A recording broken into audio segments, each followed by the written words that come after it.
o culto infantil. A minha intenção foi essa, Júlia e Malu. Meus irmãos, nós estávamos estudando no mês de dezembro a Epístola aos Hebreus. Então hoje eu quero retomar esse estudo no capítulo 12. Os irmãos devem recordar que nós paramos no verso 4. Então eu quero ler o verso 4 e caminhar com os irmãos até o verso 13. Os irmãos já ficaram em pé por um período, então podem acompanhar a leitura bíblica assentados mesmo.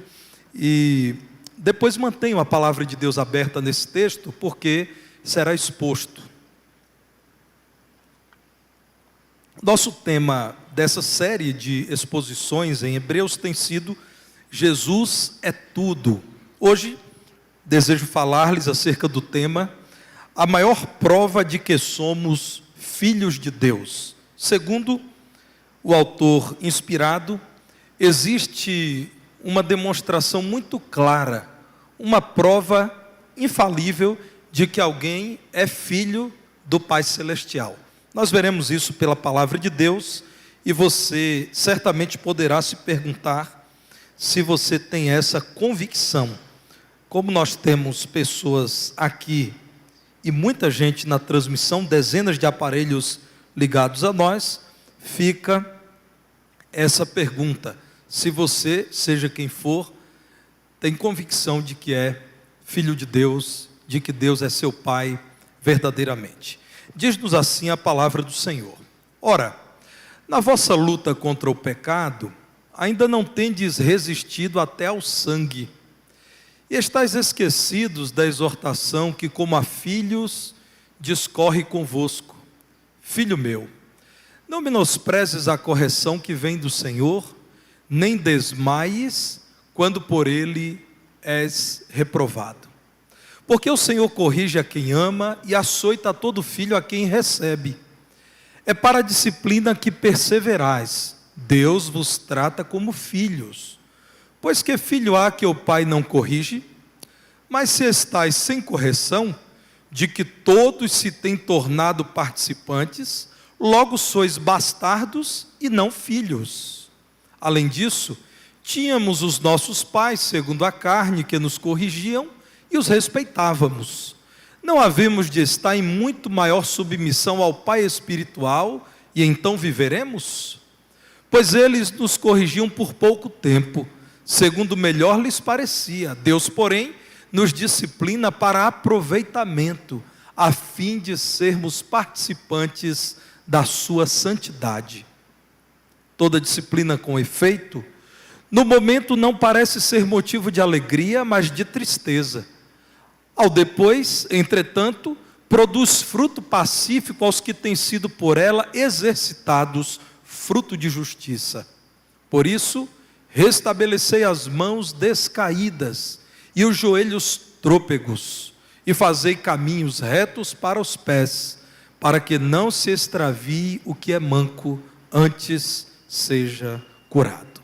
Como eu disse, o tema é a maior prova de que somos filhos de Deus. Essa epístola, como os irmãos que têm acompanhado os estudos sabem, foi escrita para crentes cansados e desanimados.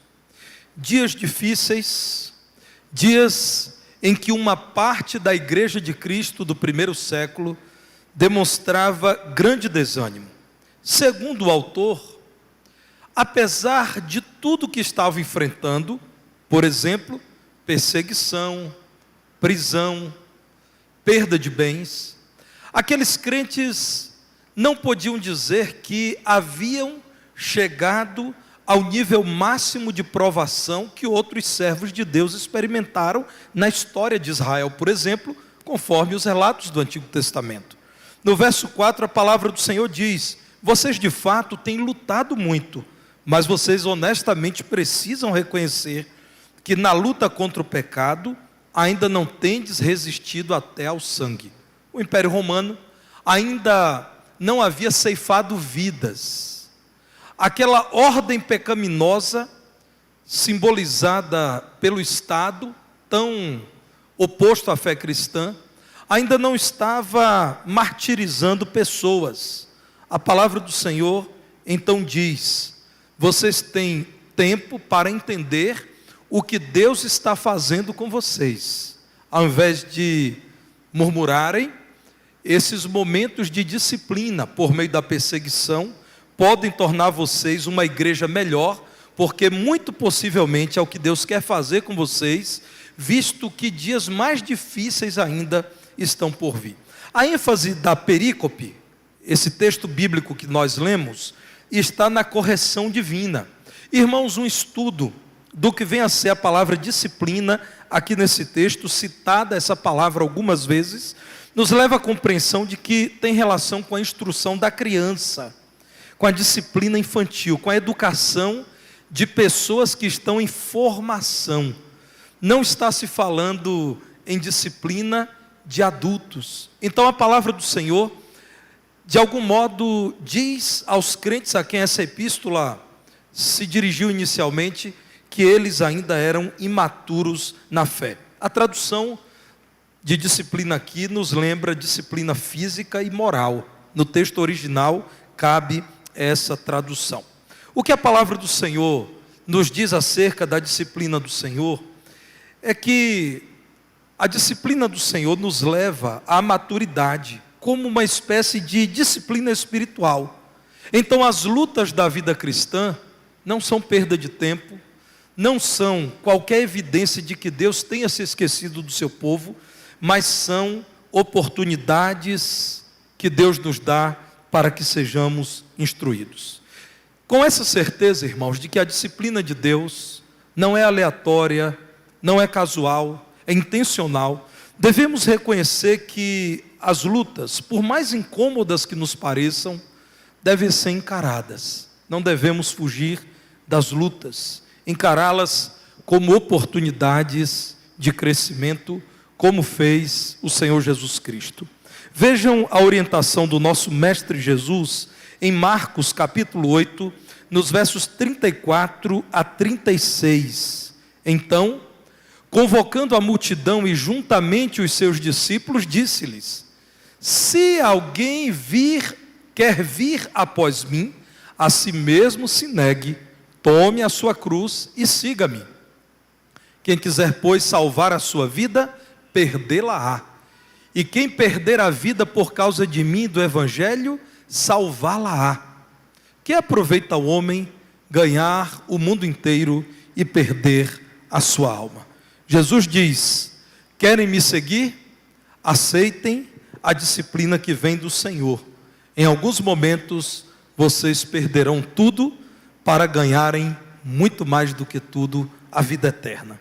Então, irmãos, nós estamos olhando para um texto bíblico em Hebreus, que é inspirado pelo Senhor Jesus, aquele que nos disse: quem me segue, tome sobre si a sua cruz, aceite o desafio da vida cristã e siga-me.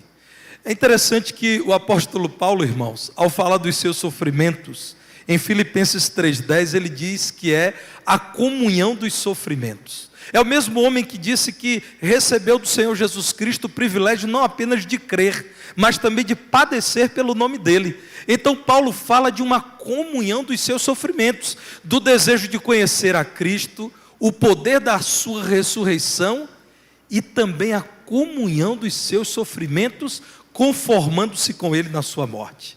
Unido a Cristo, meu irmão, você é identificado com ele também, ao sofrer nesse mundo no qual o Senhor Jesus Cristo sofreu.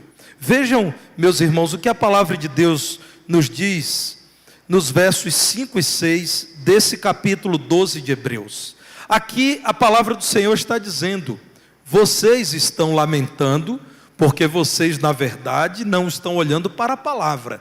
Deus não falhou, Deus não tem sido infiel. O que a palavra dele diz então o autor cita Provérbios capítulo 3, versos 11 e 12. É justamente o que está aí nos versos 5 e 6. O que diz a palavra do Senhor? Filho meu, não menosprezes a correção que vem do Senhor, nem desmaies quando por ele és reprovado. Verso 6 diz assim: Hebreus 12, 6. Porque o Senhor corrige a quem ama e açoita todo filho a quem recebe. O que é dito aí é: deixem de olhar para essa religiosidade popular que os cerca, essa ideia de que com Deus vocês estabelecem uma troca de serviços religiosos por ganhos espirituais, e lembrem-se da palavra de Deus. A palavra de Deus diz que Deus corrige quem é filho dele. Então, o filho dele não deve desmaiar, não deve desfalecer quando por ele é reprovado, mas deve lembrar que Deus, porque o ama, o corrige. Irmãos, há alguns referenciais bíblicos muito semelhantes a Provérbios 3, 11 e 12, mencionados aí em Hebreus 12, 5 e 6. Olhem o que diz Deuteronômio capítulo 8, verso 5. Lembrem desse ensino da palavra do Senhor.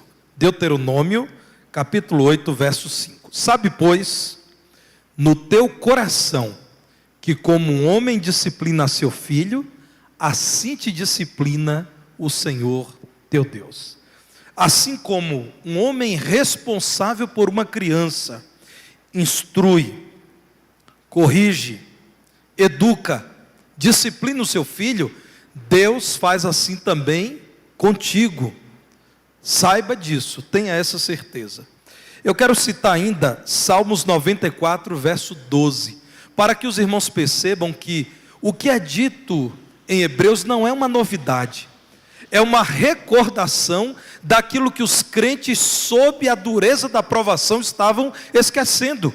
Bem-aventurado o homem, Senhor, a quem tu repreendes, a quem ensinas a tua lei. Na verdade, irmãos, o homem que é repreendido por Deus não deve se indignar, se revoltar, não deve desfalecer, mas ele deve lembrar que Deus o ama, que Deus se importa com ele, que Deus está interessado no bem-estar dele, no crescimento espiritual dele.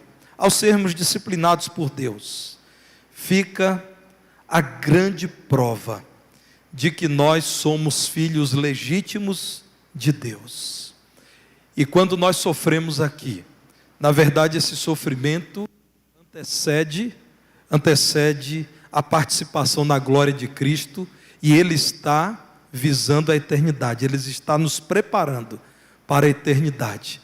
Portanto, irmãos, não nos esqueçamos que fica pela palavra de Deus provada que aqueles que são disciplinados por Deus são filhos de Deus. A prova de que somos filhos de Deus, segundo Hebreus capítulo 12, é que Deus nos disciplina. Essa disciplina, como temos visto, é estabelecida na palavra. Olhem para Hebreus 12, verso 7. Que filho há que o pai não corrige? A palavra de Deus, irmãos, apresenta o Senhor como modelo de paternidade. Então, todas as vezes que a palavra de Deus diz, é bom que um pai faça tal coisa, observe, é aquilo que Deus faz com seus filhos.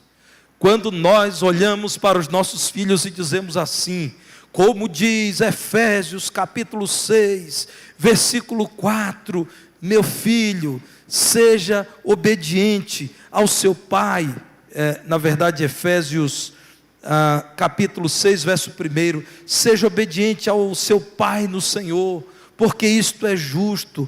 Honra teu pai e a tua mãe, que é o primeiro mandamento com promessa, para que te vá bem e tenhas longa vida sobre a terra. Nós estamos, na verdade, dizendo, meu filho, nós precisamos obedecer ao nosso Deus e Pai. É um mandamento com promessa, para vivermos bem.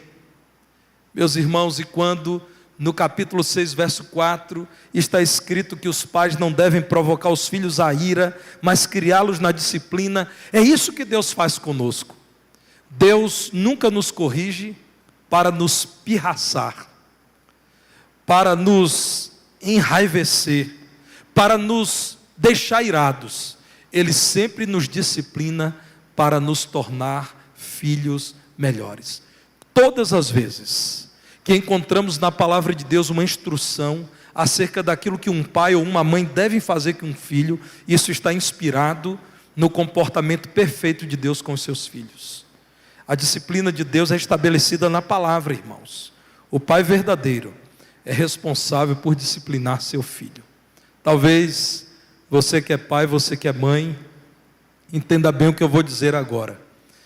A primeira vez em que eu precisei corrigir a minha primeira filha, quando ela era muito pequena, com 2 palmadas, na casa dos avós, doeu mais em mim do que nela. Se vocês perguntarem para a Susan, que há muitos e muitos anos nem sabe o que é esse tipo de correção, ela nem lembra, ela não vai lembrar do dia em que pequenininha eu disse para ela várias vezes: filha, não faça isso. Ela estava na casa dos avós, então era um bebê empoderado na casa dos avós, né, Susan? Filha, não faz isso. Filha, se você fizer de novo, você vai ganhar umas palmadinhas. E ganhou. Aquilo doeu mais em mim do que nela. Mas eu estava dizendo para ela, e ela nem lembra disso, mas na época ela entendeu que existia uma pessoa responsável por discipliná-la. O pai que queria vê-la uma menina obediente. Vejam que deu certo. Hoje é uma moça obediente, membro da igreja, tesoureira das mensageiras do rei. Meus irmãos, eu espero que um dia a minha filha possa dizer também que no momento em que foi preciso, ela disciplinou. Não com excesso, não com tortura. Irmãos, e aqui eu já digo que eu sou absolutamente favorável à correção física, enquanto não é possível que uma criança compreenda com clareza o que o pai está dizendo. Não lembro de ter deixado em meus filhos marcas, porque normalmente eu e a Samela utilizávamos algo macio, mas dávamos umas palmadas. E não me arrependo disso, irmãos. Eu não ganhei só palmadas, eu ganhei cinturadas, eu ganhei varadas, eu ganhei mangueiradas. Eu vou parar por aqui, porque meu pai normalmente, minha mãe acompanham a transmissão, e eles podem ficar constrangidos. E meus irmãos, eu de fato entendo que há pais que no desequilíbrio do uso de bebidas, de drogas, se excedem. Mas irmãos, é um erro dizermos que toda correção física é um excesso. Existe uma correção física feita de modo equilibrado, que é comedida, que é útil enquanto a criança ainda não compreende todos os seus argumentos. Uma outra disciplina que usei muito com os meus filhos foi a do cantinho do pensamento, e eles tiveram muito tempo para pensar. Utilizei a disciplina de escrever várias frases: eu estou de castigo porque desobedeci ao papai. Escrever 50 vezes. Não precisa ser de uma vez, mas vai ter que escrever hoje ao longo do dia. E assim fomos criando instrumentos para dizer: nós não vamos aplaudir tudo que você faz. Você não é uma pequena deusa, você não é um pequeno Deus. Nós não vamos concordar com tudo que vocês querem fazer. E no momento, irmãos, é cansativo. No momento da disciplina é doloroso. Às vezes, a gente até acredita que não está tendo resultado. Mas depois de alguns anos, os resultados aparecem, porque nós começamos a notar em nossos filhos que eles sabem dos limites, que eles sabem daquilo que é inaceitável. Eles começam a demonstrar temor a Deus e valorizam pai e mãe. E olha, meus irmãos, que eu considero que nós temos um ambiente familiar de muita descontração, de brincadeira, de risos, de graças. Às vezes eu preciso admitir que meus filhos até me dizem que passou do limite, que eu preciso parar. Aí eu peço perdão e paro. Nosso ambiente é um ambiente agradável, mas é um ambiente de disciplina, irmãos. E à medida que eles vão crescendo, a gente vai deixando de usar os recursos da infância, e os novos recursos são muito mais à base da conversa mesmo, porque aí já não cabe mais. Há um momento em que a correção física trará humilhação, trará ira, trará ódio, não é mais bem-vinda. Eu aconselho você que quando o seu filho chega à adolescência, não utilize-se mais desse recurso. Esse recurso é o recurso da infância. Mais à frente, o que a palavra de Deus está dizendo é que a palavra de Deus estabelece a disciplina, porque o pai quer ver o crescimento do seu filho. Você quer ver o crescimento do seu filho? Então discipline-o. Deus quer ver o seu crescimento, por isso que Ele te disciplina. Uma igreja local que não pratica a disciplina eclesiástica é uma igreja descaracterizada. Irmãos, as igrejas do nosso tempo clamam para que não exista disciplina. A começar por aquela que é corriqueira, que é a disciplina formativa, essa do púlpito, aquela da escola bíblica, aquela do pequeno grupo. Porque, irmãos, há igrejas em que as pessoas cantam, e eu não estou dizendo que a música não instrua, mas cantam muita música sem conteúdo profundo, e não há pregação bíblica, porque o homem do nosso tempo, em sua arrogância, não quer ser disciplinado. Ninguém quer estar errado. Nas redes sociais, todo mundo tem razão. As igrejas neotestamentárias entendem que a disciplina de Deus é estabelecida na palavra. Nós não temos licença para deixar de ensinar, de instruir, de corrigir. Até mesmo utilizar aquele recurso que não nos é o mais agradável, não é o primeiro, mas é bíblico, do desligamento do hall de membros. Aqui e acolá, irmãos, eu noto que no nosso tempo há crentes que têm dificuldade de cumprir o que a palavra de Deus diz. Alguém abandona a igreja, foi visitado, foi orientado, não se envolve, e quando chega o momento de desligar do hall de membros, há irmãos que deixam o coração falar mais alto do que a doutrina bíblica, e tem dificuldade com esse desligamento. Mas, irmãos, é parte da disciplina.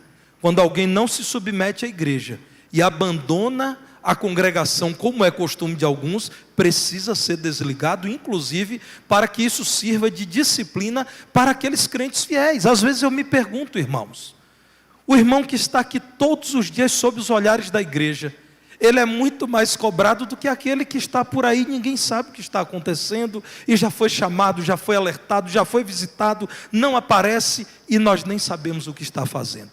A disciplina não é um estilo de igreja. Há quem pense assim: as igrejas batistas são mais rigorosas, mas tem outras que são muito mais do que as igrejas batistas. Há igrejas que são tranquilas. Não deve ser uma questão de estilo. Nós somos o povo da palavra. A disciplina, que é a instrução, a correção, é estabelecida na palavra de Deus. A disciplina de Deus estabelece vínculos familiares. Olhem o que a palavra do Senhor diz no verso 8: se vocês não são corrigidos, e todos os filhos são corrigidos, vejam que declaração forte, irmãos. Vocês não são filhos legítimos, vocês são filhos ilegítimos, filhos bastardos, filhos que os pais não reconhecem. Se você não quer ser disciplinado por Deus, é porque você não tem Deus como seu pai. Segundo a palavra de Deus, a maior prova de que você tem vínculos com Deus Pai e com a família dele, que é a igreja, é que você aceita a disciplina. Na família de Deus, também a disciplina. Na minha família imperfeita, nós praticamos a disciplina. Imaginem, irmãos, na família do Deus perfeito, o Pai eterno trata todos os filhos com amor, por isso, disciplina todos eles. Você é amado por Deus quando Deus diz a você não, quando Deus diz a você está errado, quando Deus diz a você arrependa-se, quando você ouvindo a pregação do Evangelho, o seu coração queima de arrependimento por aquilo que você está fazendo. A ausência de disciplina significaria a ausência de responsabilidade do Pai, mas não é possível que o Deus perfeito seja irresponsável. Portanto, a responsabilidade dele com você que é filho inclui a disciplina dele. Ah, meus irmãos, o Pai espiritual, aqui no verso 9, chamado assim, é muito superior aos pais carnais. Se os pais carnais disciplinam, imaginem o Pai celestial que é tão perfeito. Segundo a palavra de Deus, a disciplina de Deus estabelece a condição necessária para que os filhos de Deus possam gerar frutos espirituais. Que bênção isso, irmãos. O nosso irmão Gerhard Roster, comentando esse texto bíblico, é o comentário da editora evangélica Esperança. Ele diz assim: fruto nada mais é que passar adiante a vida recebida de Deus. Que bênção. as nossas raízes estão no Senhor, quem está nos nutrindo é o Senhor, então os frutos na vida cristã nada mais são do que passar adiante a vida que recebemos de Deus. O que recebemos, isso transmitimos, na linguagem que Deus dá ao apóstolo Paulo. Meus irmãos, a disciplina de Deus, como diz o verso 7, nos permite viver de modo santo. Deus, porém, nos disciplina para algo proveitoso. Vejam Hebreus 12, verso 10. Deus sempre nos disciplina para aproveitamento, a fim de sermos participantes da sua santidade. Toda vez que, em oração, o Espírito Santo lhe mostra o seu pecado e lhe chama a mudança, é porque Deus quer que você tenha uma vida santa. Toda vez que a palavra de Deus é pregada com fidelidade e a sua vida é tratada, você é confrontado, é porque Deus quer que você seja participante da santidade dele. Toda vez, meu irmão, que Deus usa um crente ou alguma circunstância para tratar você, para disciplinar você, saiba que Deus está dizendo: meu filho, eu amo tanto você, que eu quero que você viva em comunhão comigo. Mas para haver comunhão com Deus Santo, a gente sabe, tem que haver santidade, porque o pecado causa separação entre nós e o nosso Deus. Outro fruto, irmãos, é a paciência. No verso 11, a palavra de Deus diz que, de fato, no momento da disciplina não há prazer, apenas há motivo para tristeza, mas depois virá um fruto maravilhoso, um fruto de justiça. Nós aprendemos a esperar no Senhor e aprendemos o que é justo aos olhos de Deus. Olhem para o Evangelho de João, capítulo 15. Eu quero ler os versos 1 a 8. João, capítulo 15, versos 1 a 8. O Senhor Jesus diz assim: eu sou a videira verdadeira e meu Pai é o agricultor. Todo ramo que estando em mim não der fruto, Ele o corta. E todo que dá fruto limpa, para que produza mais fruto ainda. Vós já estáis limpos pela palavra que vos tenho falado. Permanecei em mim, e eu permanecerei em vós. Como não pode o ramo produzir fruto de si mesmo, se não permanecer na videira, assim nem vós o podeis dar, se não permanecerdes em mim.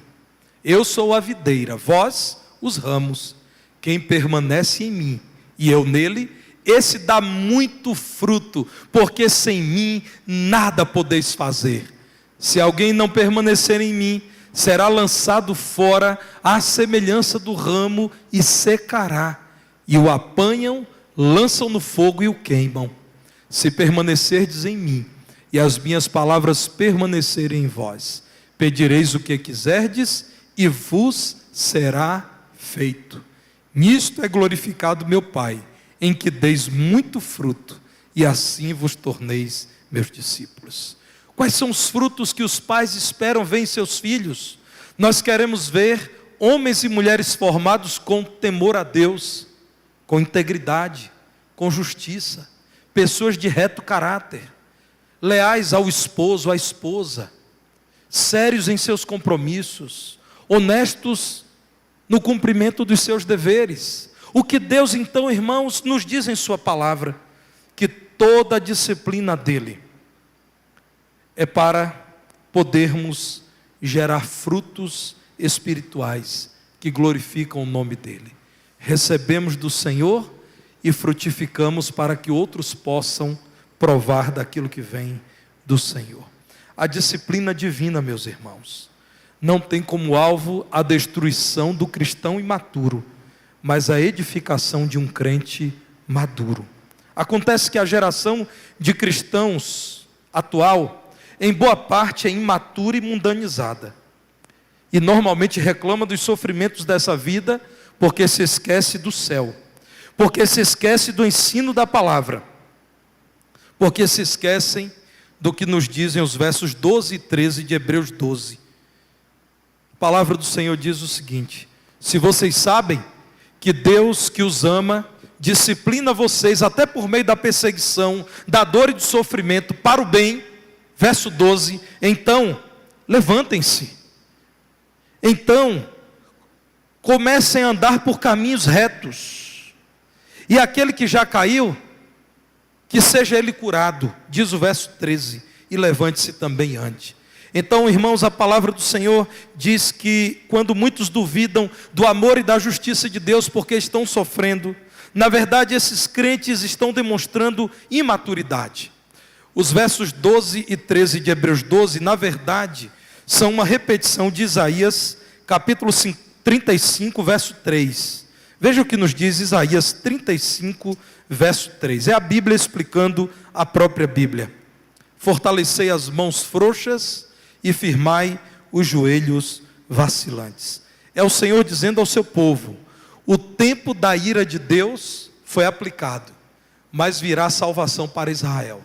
Então, ao invés de ficarem chorando pela disciplina, aprendam com a disciplina de Deus, levantem-se, porque existe uma restauração prevista da parte do Senhor para o seu povo. Olhem para Isaías 35, 10. A promessa do Senhor é: os resgatados do Senhor voltarão e virão a Sião com cânticos de júbilo. A alegria eterna coroará a sua cabeça, gozo e alegria alcançarão, e deles fugirá a tristeza e o gemido. Meus irmãos, não duvidemos do amor de Deus. É porque Ele nos ama que Ele permite que sejamos provados. É porque Deus nos ama que nos dá oportunidade para crescermos na fé. É porque Deus nos ama que nos dá oportunidade de viver pacientemente. É porque Deus nos ama que Ele discorda de nós. Graças a Deus, irmãos, nós somos membros de uma igreja bíblica. E em uma igreja bíblica, nós pregamos que Deus não faz o que queremos. Deus sempre faz o que Ele quer. E toda vez que a nossa vontade, se permanecerdes em mim, eu permanecerei em vós, é o que diz o Senhor. Toda vez que a nossa vontade coincide com a vontade de Deus, Ele permite que isso aconteça. Toda vez que Deus discorda de você, você já sabe. É porque Deus tem algo melhor do que aquilo que você quer, do que aquilo que você idealizou. Assim, você experimentará um relacionamento profundo com o seu Pai, evidenciando com certeza que você é filho de Deus. Segundo esse texto, a maior prova de que você é filho de Deus é que você tem um relacionamento tão íntimo com Ele, que Ele disciplina você, porque Ele ama você e conduz a sua vida. Que Deus, pois, abençoe cada filho de Deus aqui presente. Vamos orar, irmãos? Vamos apresentar diante do Senhor o nosso viver. Quero orar com você, rogando a Deus que nos ajude a viver de modo santo, a viver a nossa fé no Senhor Jesus de modo inteiro, de modo íntegro.